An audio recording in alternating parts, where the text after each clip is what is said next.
नमस्कार, जय हिंद। मैं आपका दोस्त राम रघुवंशी स्वागत करता हूं आपके अपने YouTube channel online study with DK पर। साथियों, जैसा कि आप लोगों को पता है, एमपीटीएट वर्ग 3 की जो प्रारंभिक परीक्षा थी या जिसकी पात्रता परीक्षा थी, उसका रिजल्ट आ चुका है। तो प्यारे साथियों, जब उसका रिजल्ट आ चुका है तो बहुत ही जल्दी उसकी सिलेक्शन एग्ज़ाम यानी कि जो इसकी चयन परीक्षा है वो होने वाली है। तो प्यारे साथियों, आप लोगों ने देखा है जो इसकी पात्रता परीक्षा है, उस पात्रता परीक्षा में बहुत सारे लोग पास हुए हैं और बहुत सारे लोग उससे बाहर हुए हैं। तो जो पास हुए हैं उन लोगों की कड़ी मेहनत और अथक प्रयास के साथ ही वो सफल हुए हैं, और जो लोग कुछ असफल हुए हैं तो कहीं ना कहीं उनकी मेहनत में कुछ कमी रही होगी या कुछ नंबर से वह वंचित रह गए होंगे।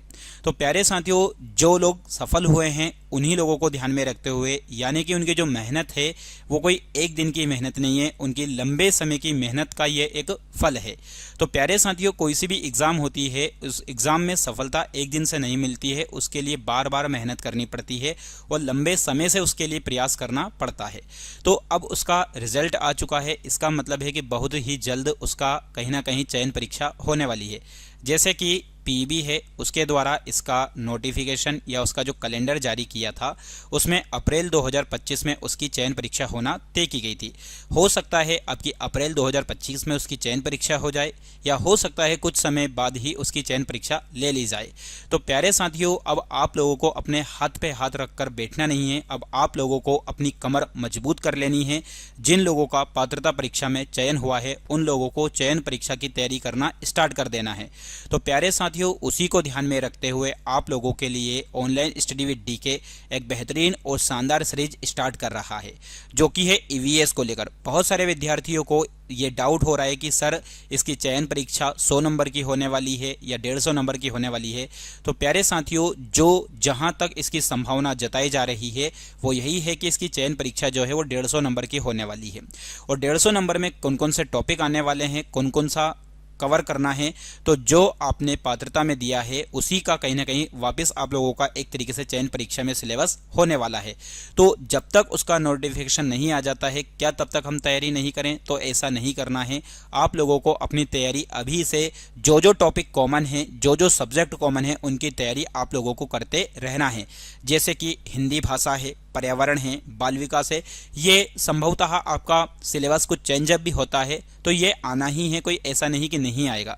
तो प्यारे साथियों, उसी को ध्यान में रखते हुए आप लोगों के लिए ईवीएस की बेहतरीन और शानदार सीरीज स्टार्ट की जा रही है। चयन परीक्षा को लेकर ये स्टार्ट की जा रही है। तो उसी में आज एक बेहतरीन और शानदार टॉपिक हम कवर करने वाले हैं, जो कि है हमारे संसाधन। यानी कि ईवीएस के अंतर्गत जो टॉपिक दे रखा है जो कि है हमारे संसाधन। तो इस हमारे संसाधन वाले टॉपिक से हम कहीं ना कहीं टॉप एमसीक्यू की चर्चा करने वाले हैं, और ये वह एमसीक्यू होने वाले हैं जो पिछले वर्षों में जो आपकी परीक्षा हुई है उन परीक्षा में जो प्रश्न पूछे गए हैं उन प्रश्नों को भी इसमें शामिल किया गया है। सभी प्रश्न इसमें ऐड किए गए हैं ताकि जो पिछले वर्षों में पूछे गए हैं वो कोई भी ना छूटे। तो चलिए प्यारे साथियों, इन्हीं सब बातों के साथ क्लास की शुरुआत करते हैं और हमारी तैयारी को एक सफलता की ओर आगे बढ़ाते हैं। हमारा ये लक्ष्य है कि हम शिक्षक बनकर रहेंगे, तो इसी एक लक्ष्य के साथ हमको आगे बढ़ना है और हमें अपनी मेहनत को जारी रखना है। तो चलिए क्लास की शुरुआत करते हैं एक बेहतरीन और शानदार और जबरदस्त प्रश्न के साथ में। चलिए, पहला प्रश्न है आप लोगों के सामने कि निम्नलिखित में से कौन सा संसाधन अचक्री है, यानी कि आप लोगों को बताना है कि अचक्री संसाधन कौन सा है। भैया, यहाँ पर दो चीजें होती है, एक तो होता है चक्रीय संसाधन और एक होता है अचक्रीय संसाधन। ठीक, चक्रीय संसाधन का मतलब क्या होता है? तो चक्रीय संसाधन वो संसाधन होते हैं जिनका हम दोबारा से प्रयोग कर सकते हैं। जिनका क्या कर सकते हैं? दोबारा से प्रयोग कर सकते हैं, ऐसे संसाधन को हम बोलते हैं चक्रीय। ठीक, और यहाँ पर है अचक्री। अचक्री का मतलब क्या होता है? ऐसे संसाधन जिनका हम दोबारा से प्रयोग नहीं कर सकते। दोबारा से प्रयोग नहीं कर सकते ऐसे संसाधन को हम बोलते हैं अचक्री संसाधन। ठीक, तो यहाँ पर पूछा गया है कि निम्नलिखित में से कौन सा संसाधन अचक्री है। ऑप्शन में है कोयला, लौह अयस्क, कॉपर, सोना। तो इनमें से यदि देखा जाए प्यारे साथियों, तो जिनका हम दोबारा से प्रयोग नहीं कर सकते हैं वो एक तरीके से हम लोगों के सामने है, जो कि है कोयला। कौन सा है? कोयला। कोयला एक ऐसा संसाधन है जिसका हम दोबारा से प्रयोग नहीं कर सकते हैं, यह आप लोगों को पता होना चाहिए। ठीक है, तो ये चक्रीय और अचक्रीय के बारे में मैंने आप लोगों को बताया है। वहीं इन्हें जो चक्रीय संसाधन है और अचक्रीय संसाधन है, इनको और क्या कहा जाता है, तो इनको हम बोलते हैं अचक्रीय संसाधन को नॉन रिन्यूएबल रिसोर्सेस। ठीक, NRR के नाम से भी इसको जाना जाता है। कभी आप लोग यदि पढ़ो या इंग्लिश में आ जाए इसका, तो नॉन रिन्यूएबल रिसोर्सेस इसको कहा जाता है। इसमें कोयला है, कहीं ना कहीं आ जाता है आपका, ठीक, मुख्य रूप से कोयला आता है। ठीक है, और वहीं यदि देखा जाए ये संसाधन जो होते हैं ये प्राकृतिक रूप से बने होते हैं। ये किससे बने होते हैं? ये प्राकृतिक रूप से बने होते हैं। ये आप लोगों को ज्ञात होना चाहिए। ठीक है, चलिए अगला प्रश्न है और बहुत ही शानदार और जबरदस्त प्रश्न आप लोगों के सामने है। जीवाश्म ईंधन निम्नलिखित में से किस प्रकार के संसाधनों के उदाहरण हैं? जो जीवाश्म ईंधन है ये किस प्रकार के संसाधनों के उदाहरण हैं, ये आप लोगों को बताना है। तो ये भैया आप लोगों के सामने जैसे दे रखा है, क्या ये दे रखा है नवीकरणीय, दूसरा दे रखा है प्रवाह, तीसरा दे रखा है जैविक और चौथा दे रखा है आप लोगों के सामने यहाँ पर बहुत ही शानदार और जबरदस्त अनवीकरणीय। तो यहाँ पर आप लोगों के सामने इसका जो उत्तर हो जाएगा वो हो जाएगा अनवीकरणीय। तो जीवाश्म ईंधन का मतलब क्या होता है? तो जीवाश्म क्या होते हैं पहले तो इसके बारे में, तो कई वर्षों से सड़े गले पदार्थ, कई वर्षों के सड़े गले पदार्थ है ना, कई वर्षों के सड़े गले पदार्थ, सड़े गले पदार्थ जो कहीं ना कहीं कहाँ पर दफन हो गए, तो सड़े गले पदार्थ जो कहीं ना कहीं भूमि के अंदर, कहाँ पर भैया? भूमि के अंदर एक तरीके से दफन हो गए या भूमि के अंदर पहुंच गए, तो ऐसे पदार्थों को हम बोलते हैं एक तरीके से जीवाश्म। जीवाश्म ईंधन जो है इनका भी हम दोबारा से प्रयोग नहीं कर सकते। इनमें यदि देखा जाए तो इसके अंतर्गत पेट्रोलियम भी एक कैसा ईंधन है? तो पेट्रोलियम भी जीवाश्म ईंधन है। ठीक है, तो ये एक तरीके से अनवीकरणीय, अनवीकरणीय का मतलब जिसका हम दोबारा से प्रयोग नहीं कर सकते। ठीक, तो इसमें इसका उदाहरण जो हो जाएगा वो क्या हो जाएगा? अनवीकरणीय। ठीक, चलिए अगला प्रश्न है और बहुत ही शानदार और जबरदस्त प्रश्न आप लोगों के सामने है यहाँ पे कि भारत ने किस पंचवर्षीय योजना से संसाधन योजना के लक्ष्य को प्राप्त करने के लिए ठोस प्रयास किए हैं? यानी कि भारत में जो पंचवर्षीय योजना है उन पंचवर्षीय योजनाओं में से ऐसी कौन सी पंचवर्षीय योजना रही है भैया जिसने संसाधन योजना के लक्ष्य को प्राप्त करने के लिए ठोस प्रयास किए हैं? पहली पंचवर्षीय योजना, पांचवी पंचवर्षीय योजना, वार्षिक योजना या फिर 10वीं पंचवर्षीय योजना? तो इसका जो सही जवाब हो जाएगा वो हो जाएगा आप लोगों के सामने क्या? पंचवर्षीय योजना में पहली पंचवर्षीय योजना। तो पहली पंचवर्षीय योजना, पहले तो आप लोगों को पता होना चाहिए पंचवर्षीय योजना क्या। तो पंचवर्षीय योजना का जो उद्देश्य है ये 5-5 साल की योजना थी। कितने कितने साल की? 5-5 साल की योजना। ये 5-5 साल की योजना का विकास कब से हुआ था? तो 5-5 साल की योजना जो चालू की गई थी ये की गई थी प्यारे साथियों 1951 से। तो 1951 से 1956 का जो दौर था ये एक तरीके से पहली पंचवर्षीय योजना का दौर था। और इसी पंचवर्षीय योजना के तहत कहीं ना कहीं संसाधनों योजना के लक्ष्य को प्राप्त करने के लिए ठोस प्रयास किए गए।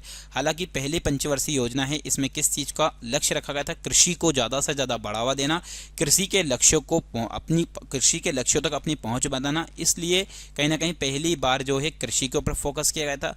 दूसरी पंचवर्षीय योजना जो थी, जो कि कहीं ना कहीं 1956 से 61 के मध्य थी, इसमें उद्योग के ऊपर विशेषकर चर्चा की गई थी, उद्योग को बढ़ावा देने की बात कही गई थी।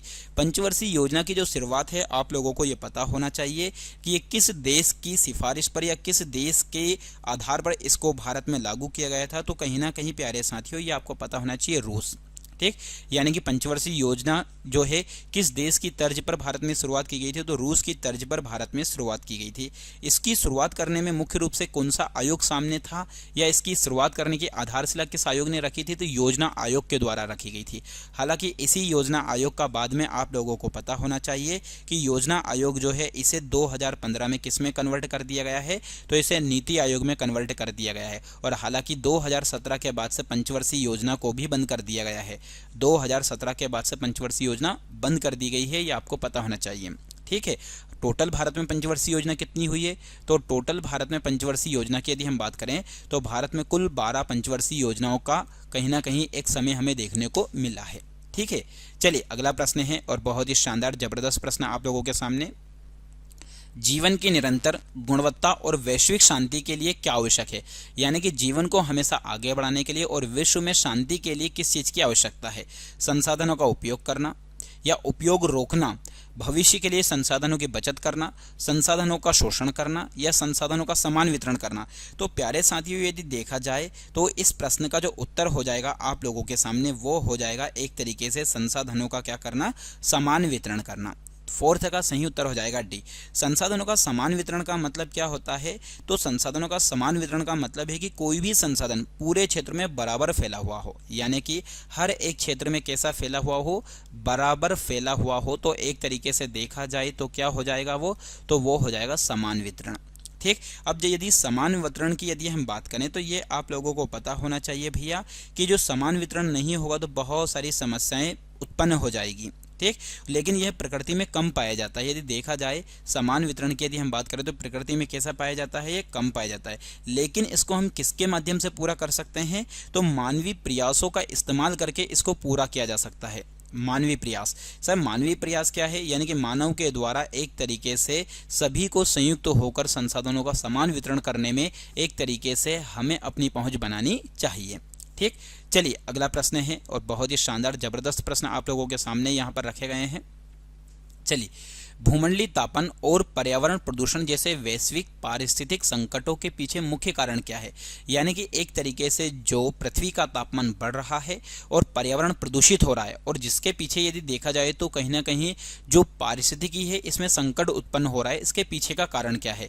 तो इसके पीछे का कारण भैया आपके सामने संसाधनों की कमी है, या कुछ हाथों में संसाधनों का संचय है, या संसाधनों का अंधाधुंध शोषण है, या संसाधनों का उपयोग है।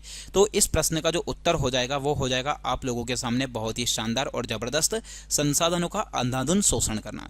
यानी कि हम ज्यादा से ज्यादा संसाधनों का अंधाधुंध शोषण करेंगे, यानी कि संसाधनों का ज्यादा से ज्यादा उपयोग करेंगे, तो उससे क्या होगा? संसाधनों का ज्यादा से ज्यादा उपयोग करने से एक तरीके से प्यारे साथियों ग्लोबल वार्मिंग बढ़ेगी। ठीक, यानी कि ग्लोबल वार्मिंग जो है इसमें तेजी से हमें परिवर्तन देखने को मिलेगा। ओजोन परत का क्या होगा? क्षरण होगा। ओजोन जो परत है, ओजोन परत का क्षरण हो जाएगा, ये हमें लक्षण देखने को मिलेगा।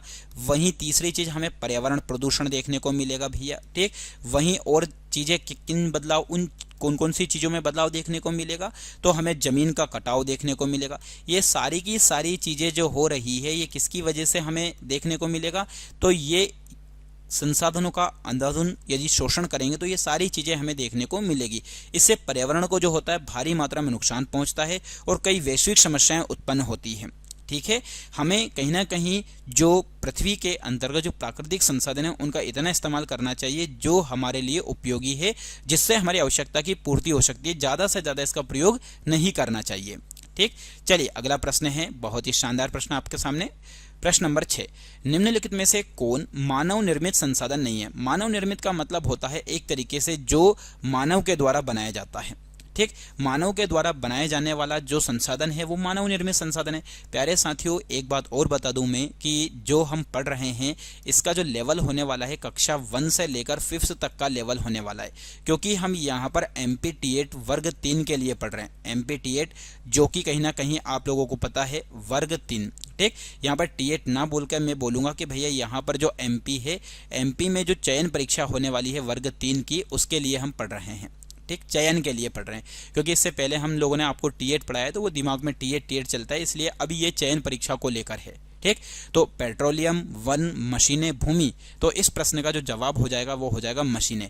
मशीनें जो होती है ये किसके द्वारा बनाई जाती है? मनुष्य के द्वारा बनाई जाती है, और जो भी एक तरीके से हमें बहुत ज़्यादा लाभ पहुंचाती है, बहुत सारी चीज़ों को आगे बढ़ाने में सहायता प्रदान करती है। चलिए अगला प्रश्न है, गांधी जी के अनुसार निम्न में से कौन सा वैश्विक स्तर पर संसाधन की कमी का मूल कारण है? यानी कि गांधी जी के अनुसार निम्न में से कौन सा वैश्विक स्तर पर संसाधन की कमी का मूल कारण है?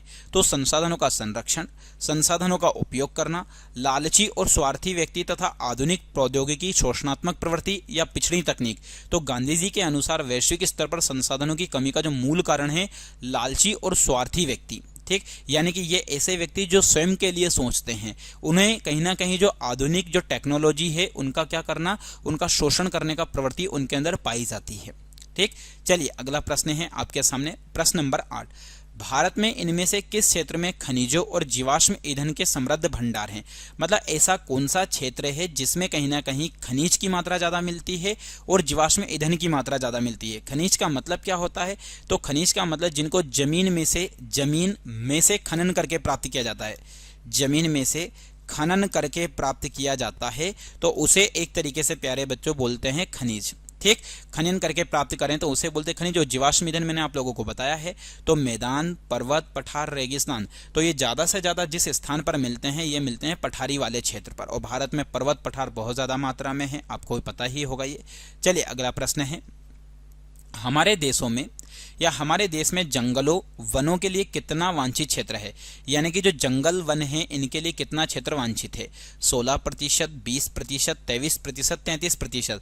तो एक तरीके से जो हमारे पृथ्वी के ऊपर जो वन है, वन कितने मात्रा पर पाए जाने चाहिए? तो इसका सही जवाब हो जाएगा 33%। ठीक, अब यहाँ पर वन की बात आई है तो मैं आप लोगों को बता दूं, भारत का ऐसा राज्य जहां पर सबसे ज्यादा वन है तो वो एमपी है। ठीक, सर्वाधिक वन की यदि अपन बात करें, सर्वाधिक वन, ठीक, सर्वाधिक वन वाला क्षेत्र, सर्वाधिक वन क्षेत्रफल वाला राज्य कौन सा है? मध्य प्रदेश, इसलिए इसे वनों का राज्य भी कहते हैं।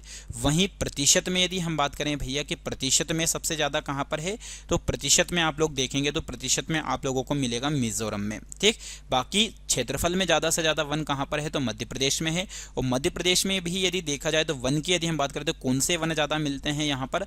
तो यहाँ पर जिन वनों की संख्या ज्यादा है, जो वन ज्यादा मात्रा में प्रसिद्ध है, वो है सागौन के वन। ठीक है, चलिए अगला प्रश्न है आपके सामने, संसाधनों को उनकी उत्पत्ति के आधार पर कैसे वर्गीकृत किया जा सकता है? जो संसाधन है उनकी उत्पत्ति यानी कि उनकी स्टार्टिंग पॉइंट के आधार पर उनको कैसे वर्गीकृत किया जाता है?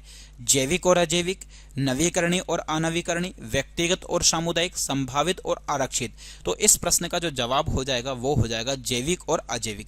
यानी कि उत्पत्ति के आधार पर इनको कितनी कैटेगरी में बांटा गया है? 2 आधार पर। जैविक का मतलब क्या होता है? तो जैविक का मतलब वह संसाधन जिनमें कि कहीं ना कहीं क्या पाया जाता है भैया? जीव पाया जाता है, तो उन संसाधन को हम बोलेंगे जैविक। ठीक, और दूसरा होता है अजैविक। अजैविक का मतलब क्या? तो अजैविक मतलब वह संसाधन जिनमें जीव नहीं पाया जाता, जिनमें जीव जो है नहीं पाया जाता, उन्हें हम बोलते हैं अजैविक। ठीक, ये आप लोगों को ध्यान रखना है। वहीं नवीकरणीय, अनवीकरणीय क्या होते हैं? नवीकरणीय का मतलब वह संसाधन होते हैं जिनका हम दोबारा से प्रयोग कर लेते हैं। ठीक, अनवीकरणीय का मतलब जिनका हम दोबारा से प्रयोग नहीं कर सकते। व्यक्तिगत का मतलब जो किसी एक विशेष व्यक्ति के लिए होता है। सामुदायिक जो सभी के लिए होता है। ठीक, ये अलग अलग इनके तर्क हैं जो कि आपको पता होना चाहिए। चलिए अगला प्रश्न है आपके सामने, बहुत ही शानदार। निम्नलिखित में से किस राज्य में अति पशुचारण भूमि निम्नीकरण के लिए जिम्मेदार है? मतलब ऐसा कौन सा राज्य है जहां पर पशुचारण की वजह से कहीं ना कहीं जो जमीन है, भूमि है, वो निम्नीकरण के लिए जिम्मेदार है, यानी कि उसमें कटाव वगैरह की स्थिति उत्पन्न हो रही है? झारखंड और उड़ीसा, मध्य प्रदेश और राजस्थान, पंजाब और हरियाणा, केरल और तमिलनाडु। तो इस प्रश्न का जो जवाब है वो हो जाएगा मध्य प्रदेश और राजस्थान। तो ऐसे राज्य जो अति पशुचारण, सर अति पशुचारण का मतलब क्या होता है? ज्यादा से ज्यादा जानवरों को चराना। ठीक, ज्यादा से ज्यादा जानवरों को चराने के कारण जो समस्या उत्पन्न होती है वो निम्नीकरण की समस्या उत्पन्न होती है। वैसे आप लोगों को पता है मध्य प्रदेश में कौन सा क्षेत्र? तो चंबल नदी का क्षेत्र, चंबल नदी। ठीक, तो चंबल नदी वाला जो क्षेत्र है यहाँ पर यदि आप देखोगे तो बहुत ज्यादा मात्रा में यहाँ पर क्या हुआ है? मृदा का अपरदन हुआ है। किसका अपरदन हुआ है भैया? मृदा का अपरदन हुआ है, ये आप लोगों को पता होना चाहिए। यहाँ पे चंबल नदी के द्वारा जो मध्य प्रदेश के अंदर मृदा का अपरदन हुआ है उसे अवनाली का अपरदन भी कहते हैं। उसे क्या बोलते हैं? अवनाली का अपरदन भी कहते हैं, ये आपको ध्यान रखना है। ठीक है, चलिए अगला प्रश्न है 12वां। जब मिट्टी के पानी के माध्यम से पानी की कटौती होती है, जब मिट्टी के पानी के माध्यम से पानी की कटौती चलती है और गहरे चैनल बनाते हैं तो वो निम्न होते हैं: अवनाली का अपरदन, चादर अपरदन, वनों की कटाई या वनारोपण। तो इसे जो कहा जाता है प्यारे साथियों, जो मैंने अभी आप लोगों को बताया वो है अवनाली का अपरदन। अवनाली का अपरदन का मतलब होता है कोई सी भी नदी वगैरह होती है, इसके द्वारा गहरी इस टाइप से खाइयों का निर्माण कर देना, गहरे गहरे गड्ढों का निर्माण कर देना। इस प्रकार से गहरे गड्ढों का निर्माण यदि होता है तो उसे ही हम क्या बोलते हैं? अवनाली का अपरदन। और ये किस क्षेत्र में ज्यादा है? तो मैंने अभी आप लोगों को बताया है मध्य प्रदेश के अंतर्गत जो चंबल नदी का क्षेत्र है, इस चंबल नदी के क्षेत्र में यदि देखोगे तो अवनलिका अपरदन का निर्माण हुआ है। यहीं जो एक तरीके से अवनलिका अपरदन है ये किसके लिए फेमस है, तो यहाँ के जो डाकू है उनके लिए, या यहाँ के डाकू या फिर दस्युओं इनको बोला जाता है, उनके लिए सबसे ज़्यादा फेमस है ये वाला क्षेत्र। ठीक है, चलिए अगला प्रश्न है, निम्नलिखित में से कौन सा जैविक संसाधनों का एक उदाहरण है। यानी कि आप लोगों को बताना है कि भैया जैविक संसाधनों का एक उदाहरण कौन सा है। जैविक संसाधनों का एक उदाहरण चट्टान है, लौह अयस्क है, सोना है, या फिर आप लोगों के सामने पशु है। तो इस प्रश्न का जो उत्तर हो जाएगा वो हो जाएगा क्या आप लोगों के सामने, तो 13वें का हो जाएगा डी, क्योंकि यहाँ पर जैविक संसाधन की बात हो रही है जिसमें एक तरीके का मतलब क्या पाया जाता हो, जीव पाया जाता हो। तो जीव पाए जाने वाला संसाधन एक ही है या एक ही चीज है जो कि है पशु। ठीक, चट्टान, लौह अयस्क, सोना, इनमें कोई जीव नहीं पाया जाता। चलिए अगला प्रश्न है, इनमें से कौन सा जैविक संसाधन नहीं है। मतलब अब आप लोगों को बताना है कि जैविक संसाधन नहीं है।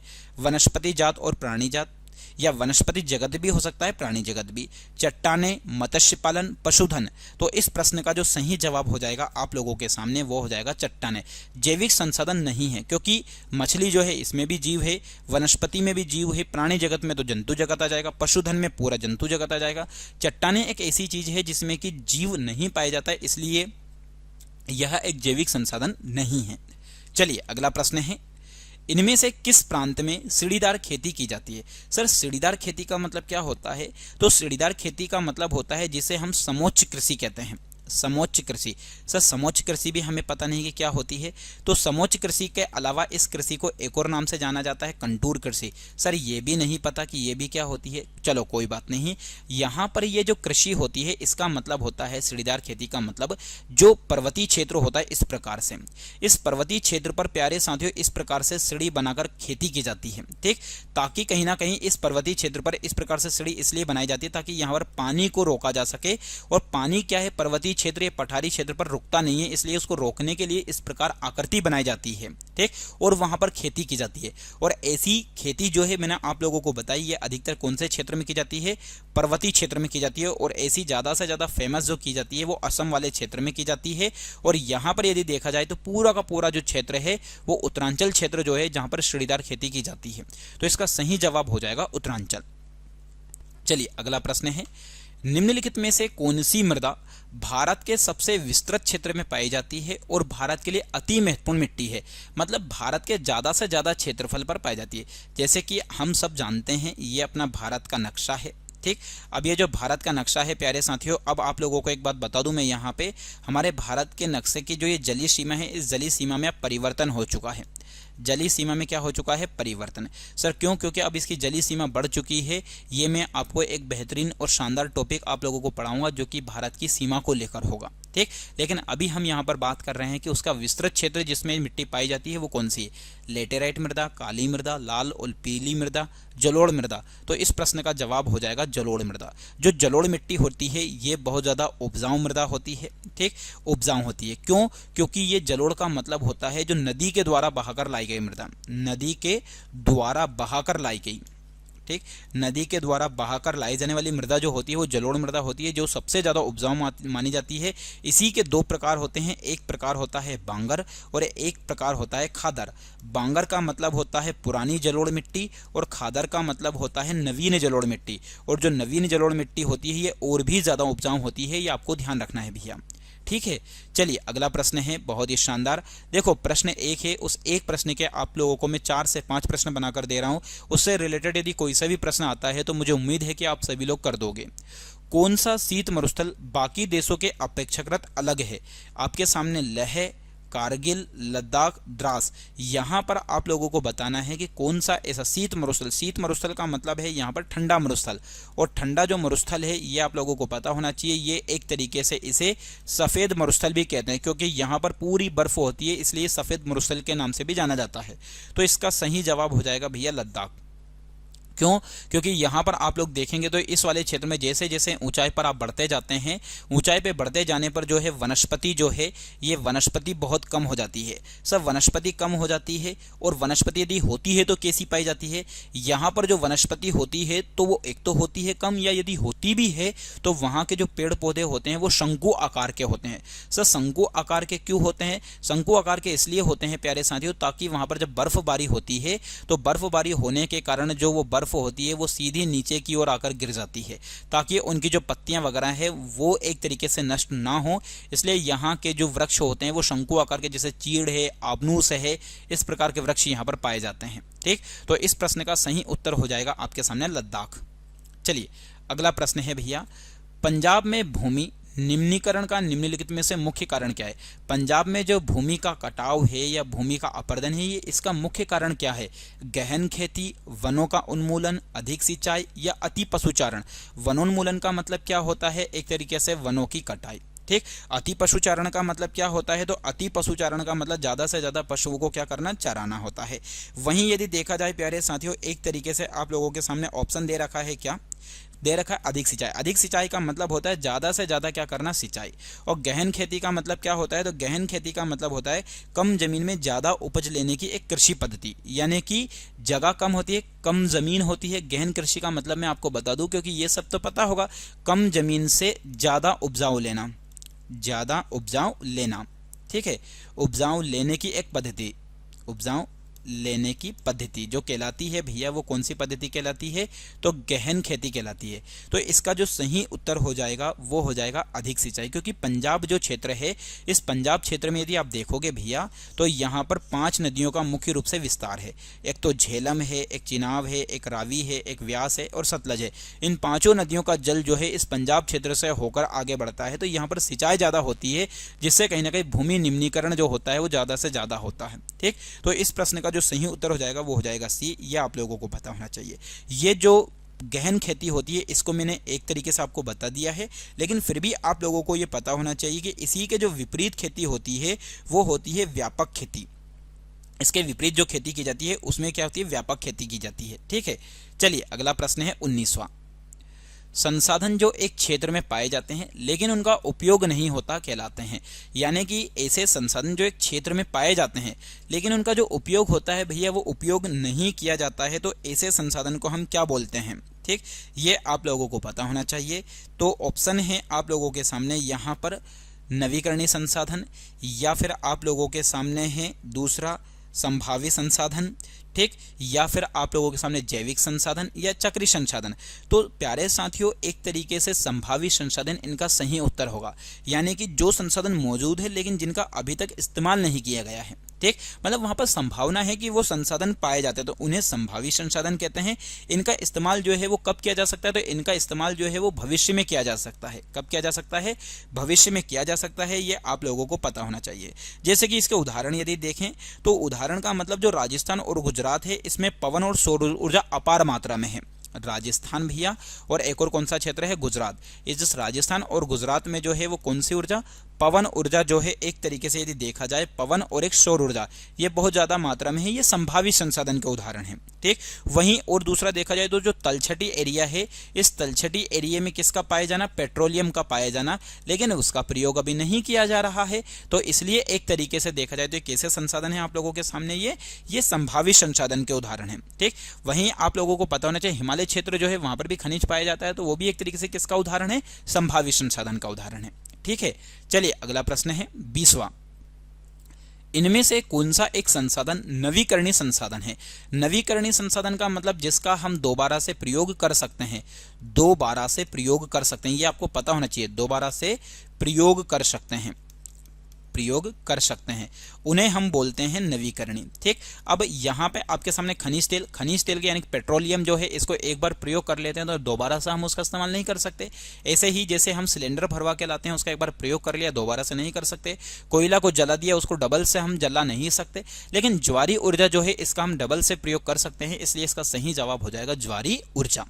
चलिए अगला प्रश्न है अत्यधिक निक्षालन द्वारा बनी मिट्टी है। सर निक्षालन द्वारा मतलब, निक्षालन का मतलब होता है ज्यादा वर्षा। निक्षालन जो है ये किसकी वजह से कंडीशन बनती है, तो जो ज्यादा वर्षा होती है, तो ज्यादा वर्षा के दौरान जो जमीन होती है, उस जमीन की जो ऊपरी परत होती है, इस ऊपरी परत से बहुत सारे जो आवश्यक खनिज पदार्थ होते हैं या जो आवश्यक तत्व होते हैं वो बहकर जो है वो एक तरीके से जमीन के अंदर चले जाते हैं। ठीक, तो जमीन के अंदर चले जाने की इस प्रक्रिया को जो बोला जाता है प्यारे साथियों, उस प्रक्रिया को जो बोला जाता है वो बोला जाता है निक्षालन। और ये निक्षालन जो होता है ये कौन सी मिट्टी में, जलोढ़ मिट्टी, लाल मिट्टी, लेटेराइट मिट्टी, रेगिस्तानी मिट्टी।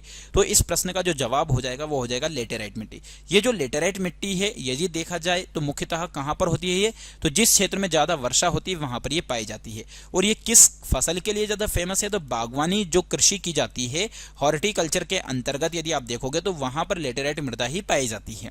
ठीक है, चलिए अगला प्रश्न है आपके सामने, निम्नलिखित में से कौन सा प्राकृतिक संसाधन नहीं है। प्राकृतिक यानी कि जो प्रकृति के द्वारा उत्पन्न नहीं हुआ है, जिसकी प्रकृति के द्वारा उत्पत्ति नहीं हुई है, वो आपको बताना है। भूमि, जल, खनिज, भवन। तो भवन को हम कृत्रिम रूप से बनाते हैं, ये एक मानवीय प्रक्रिया है। क्या है भैया, ये मानवीय हस्तकला है, ये सभी कह सकते हैं भवन, क्योंकि बाकी की सभी चीजें खनिज है, भूमि है, जल, ये प्रकृति में अपने आप पाए जाते हैं, मौजूद रहते हैं। इसलिए इसका सही जो उत्तर हो जाएगा वो हो जाएगा आप लोगों के सामने भवन। ठीक, चलिए अगला प्रश्न है और बहुत ही शानदार और जबरदस्त प्रश्न आप लोगों के सामने, निम्नलिखित में से कौन सा खनिज केरल में बहुतायत में मिलता है। जो केरल राज्य है उस केरल राज्य में ऐसा कौन सा खनिज है जो ज्यादा से ज्यादा मात्रा में मिलता है, तो ये आप लोगों को बताना है। तो ऑप्शन के मुताबिक यदि देखा जाए तो आप लोगों के सामने है भैया टिन, मोनोजाइट, अभ्रक, मैग्नीज। तो यहां पर यदि देखा जाए तो इस प्रश्न का जो सही उत्तर हो जाएगा, केरल में जो ज्यादा से ज्यादा मात्रा में मिलता है वो हो जाएगा मोनोजाइट। कौन सा हो जाएगा, मोनोजाइट हो जाएगा। ये आप लोगों को पता होना चाहिए क्योंकि बहुत बार एग्जाम में आप लोगों के सामने इनसे संबंधित प्रश्न आते हैं, संसाधन को लेकर के कौन से राज्य में कौन सा संसाधन ज्यादा मात्रा में पाया जाता है।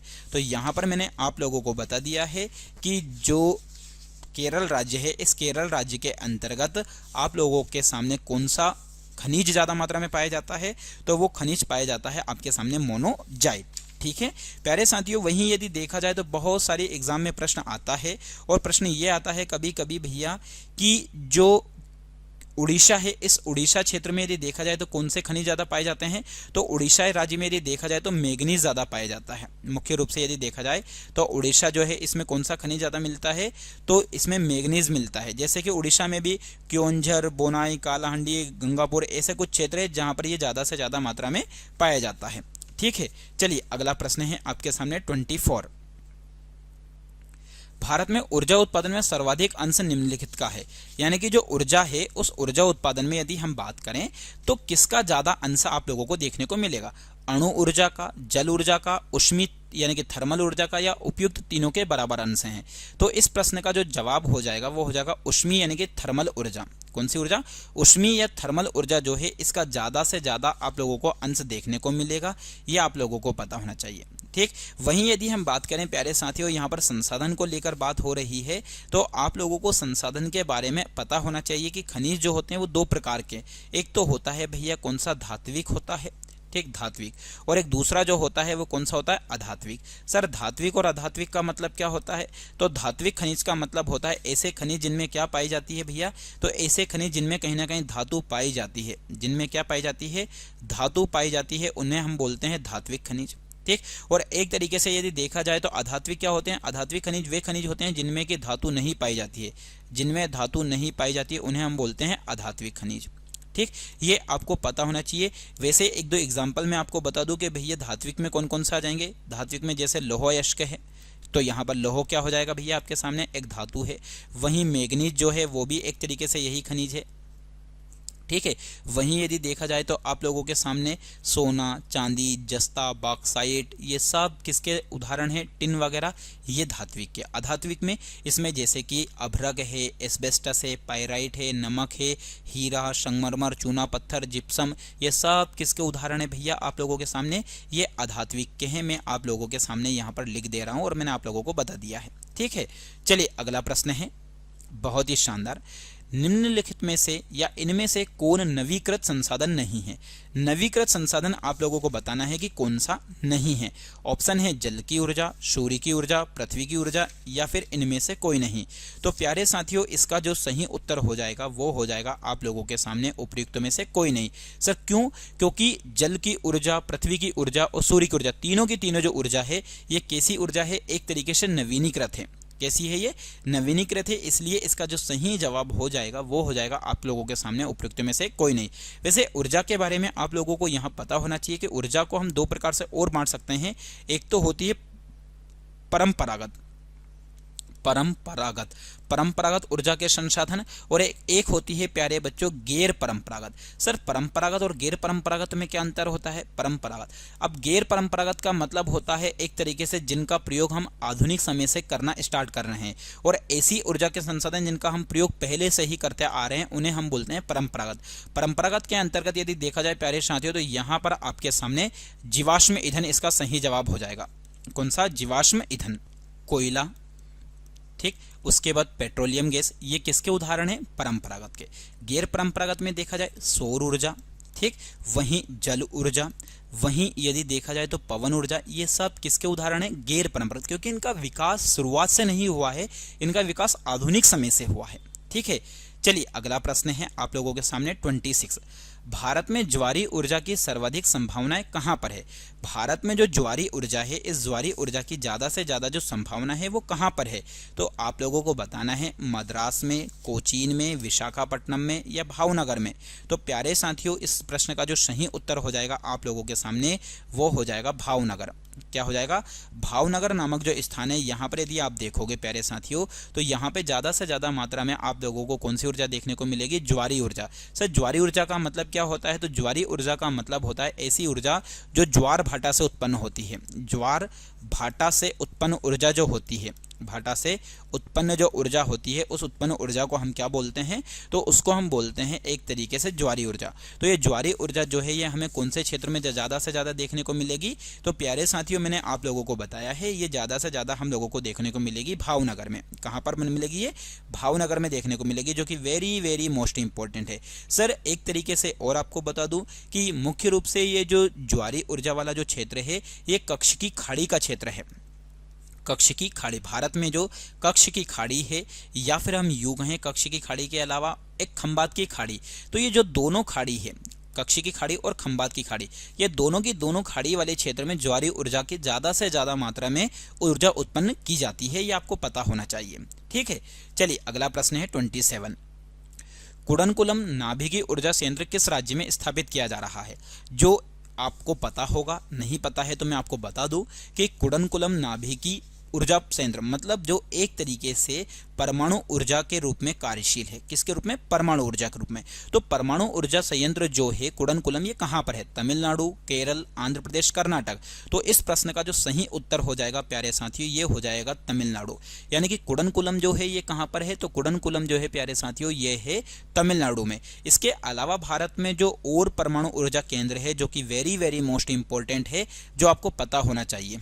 ठीक, तो यहां पर पहली चीज तो जो नाभिकीय ऊर्जा या फिर जो परमाणु ऊर्जा है, कौन सी ऊर्जा? परमाणु ऊर्जा। तो परमाणु ऊर्जा के जनक जो हैं वो कौन कहलाते हैं? भारत में परमाणु ऊर्जा के जो जनक हैं वो कौन है, ये आप लोगों को पता होना चाहिए। तो डॉक्टर होमी जहांगीर भाभा, डॉक्टर होमी जहांगीर भाभा। ठीक, ये इसका सही जवाब है। डॉक्टर होमी जहांगीर भाभा को परमाणु ऊर्जा विज्ञान का क्या कहा जाता है? जनक कहा जाता है। ठीक, वहीं आप लोगों को एक बात ये भी पता होना चाहिए भैया, क्या कि कौन कौन से परमाणु ऊर्जा संयंत्र कहाँ कहाँ पर है। तो रावत भाटा के बारे में यदि हम बात करें कि रावत भाटा कहाँ पर है, तो प्यारे साथियों याद रखिएगा रावत भाटा जो है, रावत भाटा परमाणु संयंत्र ये राजस्थान में है। कुडनकुलम कहाँ पर है? तो तमिलनाडु। तारापुर परमाणु संयंत्र, कौन सा? तारापुर। ये एग्जाम में आता है भैया कि तारापुर परमाणु संयंत्र कहाँ पर है, तो यह है महाराष्ट्र में। कहाँ पर है ये? महाराष्ट्र में। केगा परमाणु संयंत्र कहाँ पर है? तो केगा परमाणु संयंत्र जो है प्यारे साथियों ये है कर्नाटक में। ठीक, काकरापारा कहां पर है? तो काकरापारा परमाणु संयंत्र जो है प्यारे विद्यार्थी ये है गुजरात में। कहाँ पर है काकरापारा? गुजरात में। कलपकम तमिलनाडु में एक और जो है वो है कलपकम, यहाँ पर लिख दूं मैं कलपकम, ये यानी कि कलपकम और कुडनकुलम दोनों के दोनों तमिलनाडु में है। एक और आता है नरोरा, तो नरोरा परमाणु संयंत्र कहाँ पर है? तो यह है उत्तर प्रदेश में। तो भारत के जो महत्वपूर्ण परमाणु ऊर्जा संयंत्र हैं ये आप लोगों को मैंने बता दिए हैं कि कौन कौन से और कहाँ कहाँ पर हैं। चलिए अगला प्रश्न है आपके सामने, निम्न में से कौन सा क्षेत्र ज्वारी क्षेत्र उत्पादन का प्रमुख क्षेत्र है? मतलब प्रमुख क्षेत्र बोल दिया गया है, क्षेत्र तो है लेकिन प्रमुख क्षेत्र है। बंगाल की खाड़ी, मन्नार की खाड़ी, खंबात की खाड़ी या फिर कच्छ की खाड़ी? अभी मैंने आप लोगों को बताया था कि सर दोनों क्षेत्र है। जी बिल्कुल, लेकिन दोनों में से भी यदि आपके सामने दो ऑप्शन दे रखे हैं यहाँ पर, तो मुख्य रूप से जो आ जाएगा प्यारे साथियों वो आ जाएगा आपके सामने खंबात की खाड़ी। दोनों दे रखे हैं तो दोनों में से कौन सा आ जाएगा? तो दोनों में से फिर आ जाएगा आप लोगों के सामने कौन सा? खंबात की खाड़ी आ जाएगा। ये आप लोगों को पता होना चाहिए। ठीक है, भारत में लगभग प्यारे साथियों लगभग 9000 मेगावाट ज्वारी विद्युत उत्पन्न करने की क्षमता है। यानी कि जो ज्वारी ऊर्जा है वो लगभग कितने हजार मेगावाट? 9000 मेगावाट से ज्वारी ऊर्जा उत्पन्न की जाती है। ठीक है, चलिए अगला प्रश्न है आप लोगों के सामने, बहुत ही शानदार और जबरदस्त प्रश्न आप लोगों के लिए लिए गए हैं। Ramagundam super thermal power station अवस्थित है। यानी कि आपको पता होना चाहिए कि जो Ramagundam super thermal power station है ये कहाँ पर है? आंध्र प्रदेश में है, झारखंड में है, मध्य प्रदेश में है, कर्नाटक में है। तो प्यारे साथियों यदि देखा जाए तो Ramagundam super thermal power station जो है ये कहाँ पर है? तो ये जिस राज्य में स्थित है वो राज्य हो जाएगा आंध्र प्रदेश। तो 29वें का सही उत्तर हो जाएगा ए, जो कि आप लोगों को पता होना चाहिए। ठीक, और कुछ में भूतापी स्थल की यदि आपसे बात करूं, भूतापी ऊर्जा केंद्र जो कि कौन कौन से कहां पर है? भूतापी। ठीक, भूतापी ऊर्जा केंद्र की यदि हम बात करें प्यारे साथियों, तो आप लोगों के सामने जैसे कभी पूगा घाटी, बहुत बार एग्जाम में प्रश्न आता है पूगा घाटी, तो ये पूगा घाटी कहां पर है? तो पूगा घाटी जो है ये है लद्दाख में भैया। कहां पर है ये? लद्दाख में है, जो कि वेरी वेरी मोस्ट इंपॉर्टेंट है, बहुत बार एग्जाम में आता है। ठीक है, वहीं एक है तापा पानी। तापा पानी, ये तापा पानी जो है एक तरह से भूतापी ऊर्जा केंद्र है, जो कि कहां पर है? तो ये है छत्तीसगढ़ में। ये आपको ध्यान रखना है, कहां पर है भैया? छत्तीसगढ़ में है। वहीं यदि देखा जाए प्यारे साथियों एक है सोनाटा, जो कि कहां पर है? सोनाटा, जो कि भूतापी की बात कर रहा हूं मैं, भूतापी ऊर्जा केंद्र के, जो कि है मध्य प्रदेश में। कहां पर है? मध्य प्रदेश में है। वहीं सूरजकुंड की यदि अपन बात करें, सूरजकुंड कहां पर है? तो सूरजकुंड जो भूतापी ऊर्जा केंद्र है ये है आपका झारखंड में। कहां पर है भैया? झारखंड में है। तो ये कुछ मैंने आप लोगों को भूतापी ऊर्जा केंद्र बताए हैं जो कि आप लोगों को पता होना चाहिए। चलिए अगला प्रश्न है 30वां, भूतापी ऊर्जा पर आधारित मणिकर्ण विद्युत संयंत्र किस राज्य में अवस्थित? देखो ये भूतापी ऊर्जा केंद्र से संबंधित प्रश्न आ गया है। तो यहां पर यदि हम बात करें तो भूतापी ऊर्जा पर आधारित, सब भूतापी ऊर्जा क्या होती है? तो वह ताप ऊर्जा जो पृथ्वी से प्राप्त की जाती है, वह ताप ऊर्जा जो कहां से? पृथ्वी से प्राप्त की जाती है भैया, पृथ्वी से प्राप्त। तो पृथ्वी से प्राप्त की जाने वाली ऊर्जा को हम भूतापी ऊर्जा कहते हैं। ठीक है, तो यहां पर इसका सही जवाब क्या? अरुणाचल प्रदेश, जम्मू कश्मीर, हिमाचल प्रदेश, उत्तराखंड। तो मणिकर्ण विद्युत संयंत्र की यदि हम बात करें तो ये प्यारे साथियों हो जाएगी हिमाचल प्रदेश में। कहां पर हो जाएगी? हिमाचल प्रदेश में, जो कि वेरी वेरी मोस्ट इंपॉर्टेंट है, जो कि आपको पता होना चाहिए। वहीं पूगा घाटी अभी थोड़ी देर पहले मैंने बताया था आपको, कहां पर है पूगा घाटी? तो पूगा घाटी जो है प्यारे साथियों वेरी वेरी मोस्ट इंपॉर्टेंट, जो कि लद्दाख में है। वहीं उत्तराखंड की एक प्रमुख जो भूतापी ऊर्जा केंद्र है वो कौन सा है? ये आपको पता होना चाहिए, तपोवन। कौन सा है भैया? तपोवन, जो कि कहां पर है? उत्तराखंड में है, जो कि बहुत ज्यादा इंपॉर्टेंट है, एग्जाम में बार बार आता है। चलो अगला प्रश्न है 31, राणा प्रताप सागर विद्युत गृह स्थापित है। यानी कि राणा प्रताप सागर जो विद्युत गृह है ये कहां पर है? तो ये आप लोगों के सामने प्यारे साथियों देखा जाए तो कहां पर? कोटा में, रावतभाटा में, उदयपुर में, बीकानेर में। तो इस प्रश्न का जो सही जवाब हो जाएगा राणा प्रताप सागर विद्युत गृह स्थापित जो है वो है कोटा में। और वहीं आपको पता होना चाहिए कि कौन सी नदी पर बना होगा ये? तो राणा प्रताप सागर की यदि हम बात करें तो ये चंबल नदी पर बना हुआ है। कौन सी नदी पर? ये राणा प्रताप सागर या राणा प्रताप सागर बांध जो है ये चंबल नदी के ऊपर बना हुआ है, जो कि कोटा में है। ठीक है, चलिए अगला प्रश्न है आप लोगों के सामने 32वां, निम्न में से कहां जल विद्युत ग्रह स्थित है? मतलब ऐसा कौन सा क्षेत्र है जहां पर जल विद्युत ग्रह जो है वो ज्यादा से ज्यादा मात्रा में है? तो ऑप्शन में है आप लोगों के सामने भैया, एक तो कोयना, नेवेली, काठगोदाम या ट्राम्बे। तो कहां जल विद्युत ग्रह स्थित है? तो इस प्रश्न का जो सही उत्तर हो जाएगा वो है ए, यानी कि कोयना। अब कोयना नामक जो क्षेत्र है ये आपको पता होना चाहिए कि यहाँ पर जो है वो क्या है? जल विद्युत ग्रह है, यानी कि जल से विद्युत ऊर्जा बनाई जाती है, जो कि वेरी वेरी मोस्ट इंपॉर्टेंट है। ठीक है, चलिए अगला प्रश्न है आप लोगों के सामने 33, निम्नलिखित में से किस एक के लिए सतारा प्रसिद्ध है? सतारा जो क्षेत्र है एक तरीके से आपको पता होना चाहिए भैया, ये किस चीज के लिए प्रसिद्ध है? ये किस चीज के लिए प्रसिद्ध है, जो कि वेरी वेरी मोस्ट इंपॉर्टेंट है। ऑप्शन में है आप लोगों के सामने उष्मा विद्युत संयंत्र के लिए, दूसरा पवन ऊर्जा संयंत्र के लिए, तीसरा यदि देखा जाए प्यारे साथियों तो ये कौन सा हो जाएगा? जल विद्युत ऊर्जा संयंत्र और नाभिकीय विद्युत संयंत्र। तो सतारा पहले तो आपको पता होना चाहिए, सतारा जो है ये क्षेत्र है महाराष्ट्र में। कहाँ पर है ये? महाराष्ट्र का एक प्रसिद्ध क्षेत्र है जो कि आपको पता होना चाहिए। ठीक है, तो ये किस चीज के लिए फेमस है? तो ये जिस चीज के लिए फेमस है वो है पवन ऊर्जा के लिए। किसके लिए फेमस है ये? पवन ऊर्जा के लिए फेमस है ये। वहीं कृष्णा नदी और वेन्ना नदी के संगम पे स्थित है। ये जो सतारा शहर है ये कौन कौन सी नदी के संगम पर स्थित है? तो प्यारे साथियों ध्यान रखना, ये कृष्णा नदी और एक और कौन सी नदी? वेन्ना नदी। लिख देता हूं मैं, कृष्णा और एक और कौन सी? वेन्ना नदी।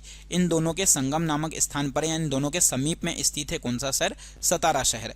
इसकी स्थापना जो है वो 16वीं शताब्दी में हुई थी। कब हुई थी भैया? 16वीं शताब्दी में हुई थी, ये आपको पता होना चाहिए। और यह मराठा साम्राज्य के छत्रपति शाहू की राजधानी थी। किसकी राजधानी थी ये? शाहू की राजधानी थी, ये आपको पता होना चाहिए। कौन? सतारा भैया। ठीक, चलिए अगला प्रश्न है आपके सामने 34। निम्न राज्यों में से कौन सा पवन ऊर्जा के उत्पादन में प्रथम स्थान रखता है? यानी कि पवन ऊर्जा के उत्पादन में प्रथम स्थान कौन सा क्षेत्र रखता है, ये आपको पता होना चाहिए। तो गुजरात रखता है, तमिलनाडु रखता है, कर्नाटक रखता है, या फिर आपके सामने राजस्थान रखता है। तो प्यारे साथियों यहाँ पर बात हो रही है कौन सी ऊर्जा की? पवन ऊर्जा की। तो पवन ऊर्जा के लिए ज्यादा से ज्यादा जो उत्पादन क्षमता में प्रथम स्थान रखता है वह राज्य है आप लोगों के सामने ऑप्शन नंबर बी, तमिलनाडु। ठीक, तो 34 का सही उत्तर हो जाएगा तमिलनाडु, जो कि वेरी वेरी मोस्ट इंपॉर्टेंट है। ये पवन ऊर्जा के लिए सबसे ज्यादा फेमस है। सब पवन ऊर्जा क्या है? तो पवन ऊर्जा जो है एक तरीके से पवन चक्कियों के द्वारा जो ऊर्जा प्राप्त की जाती है वो होती है पवन ऊर्जा। ठीक, और भारत में पवन ऊर्जा के लिए सक्षम क्षेत्र कौन सा है? तमिलनाडु। और तमिलनाडु में भी कौन सा? तो नागरकोइल से है भैया। कौन सा क्षेत्र है? नागरकोइल। ये आपको ध्यान रखना है। चलिए अगला प्रश्न है आपके सामने 35।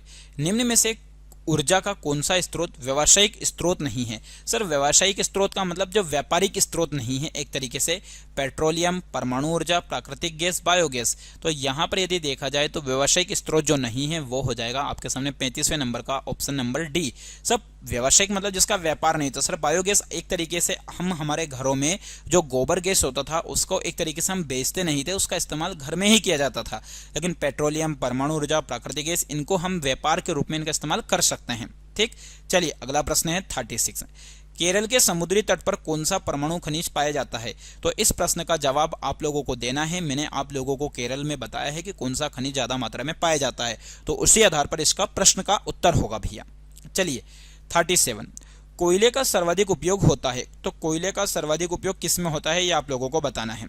तो ऊर्जा उत्पादन में, लोहा एवं इस्पात संयंत्रों में, रेलवे में, या फिर यदि देखा जाए प्यारे साथियों आप लोगों के सामने है किसमें? वाष्पी जहाजों में। तो कोयले का ज्यादा से ज्यादा जो इस्तेमाल जो होता है वो होता है आप लोगों के सामने ऊर्जा उत्पादन में। किसमें होता है ये? ऊर्जा उत्पादन जो होता है उसमें ज्यादा से ज्यादा इसका इस्तेमाल किया जाता है। ठीक, कोयला एक ऐसा खनिज है ये। कोयला यदि देखा जाए तो एक ईंधन खनिज है। ये ईंधन के रूप में इसका इस्तेमाल किया जाता है। इसकी 4 प्रकार की क्वालिटी होती है। कोयले के जो प्रकार होते हैं वो 4 प्रकार होते हैं। लेकिन उससे पहले कोयला जो होता है इसे और क्या कहा जाता है? तो कोयला जो है भैया इसको काला सोना कहा जाता है। क्या कहा जाता है? काला सोना कहा जाता है, ये आपको पता होना चाहिए। ठीक है, वहीं यदि हम बात करें इसे कि कोयले की शुरुआत जो है भारत में कहां से हुई थी, तो कोयले के खनन की जो शुरुआत हुई थी भारत में सबसे पहले वो हुई थी रानीगंज से। कहां से हुई थी? रानीगंज। अब ये रानीगंज नामक क्षेत्र जो है ये कहां पर है? तो ये आपको पता होना चाहिए पश्चिम बंगाल के अंतर्गत है। ठीक है, वहीं यदि हम बात करें इसके 4 प्रकार जो है वो होता है एंथ्रेसाइट। सबसे पहला जो होता है एंथ्रेसाइट। ठीक, दूसरा जो होता है वो कौन सा होता है? बिटुमानस।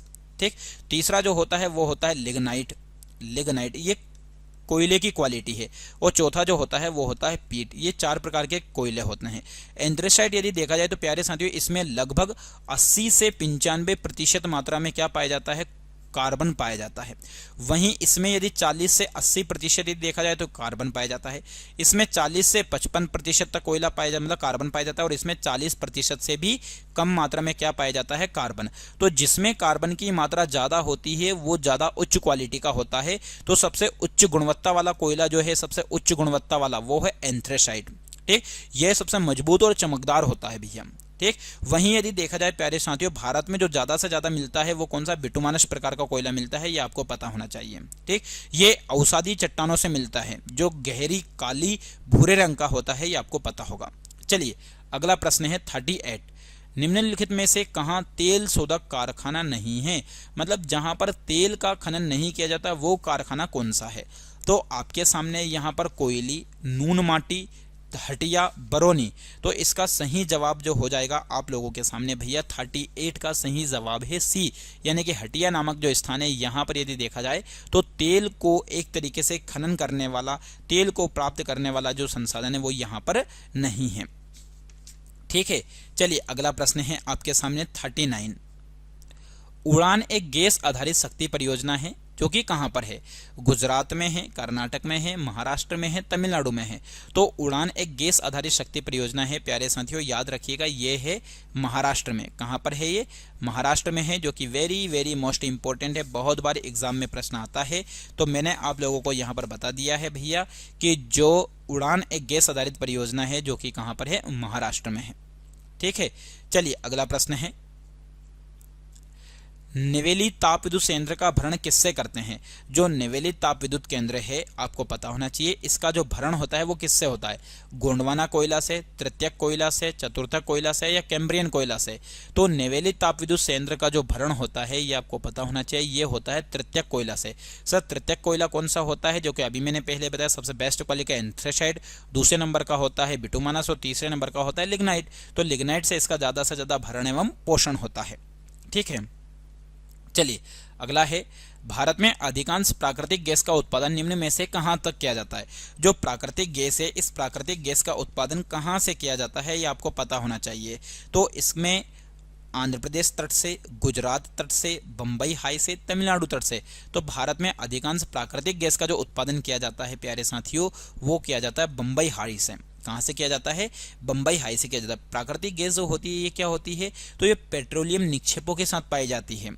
और ये निर्मुक्त कब होती है, निर्मुक्त तब होती है जब अपेक्षित तेल को धरातल पर लाया जाता है, यानी कि एक तरीके से जिसे शुद्ध तेल नहीं किया जाता उससे पहले जो पृथ्वी पर लाया जाता है उसमें ये पाई जाती है। ठीक है, तो ये आप लोगों को पता होना चाहिए। इसका सही जवाब जो हो जाएगा ये आपको बता दिया बंबई हाई से।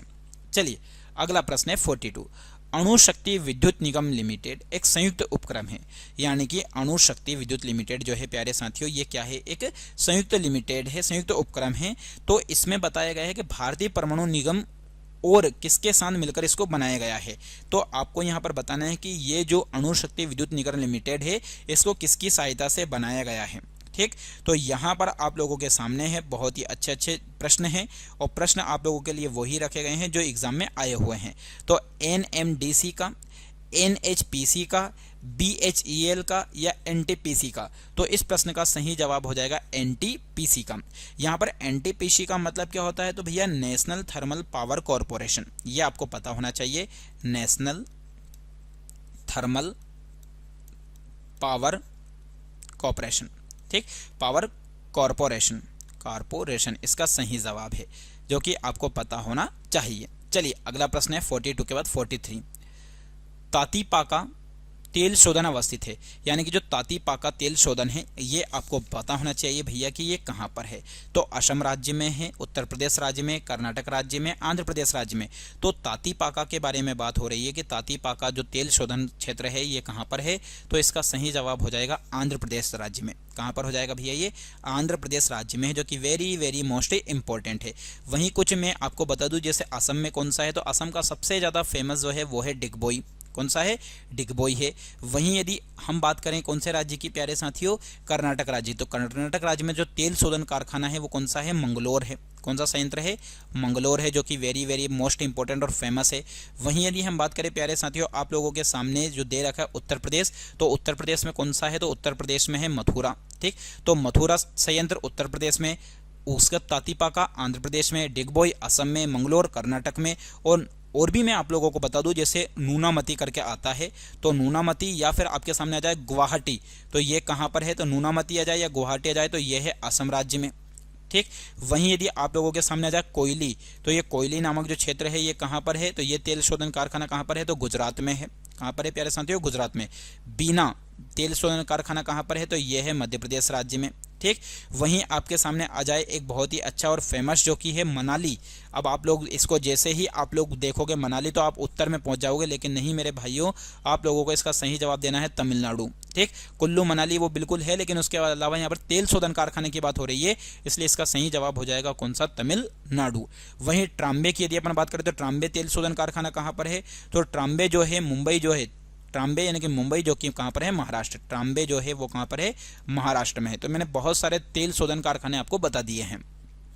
चलिए, भारत में सर्वप्रथम तेल ऊर्जा संकट कब आया था, तो भारत में जो तेल ऊर्जा संकट आया था ये कब आया था, ये आप लोगों को पता होना चाहिए। तो 1950 और 1960 के दौरान, 1930 और 1940 के दौरान, 1990 और 2000 के दौरान, और 1970 और 1980 के दौरान।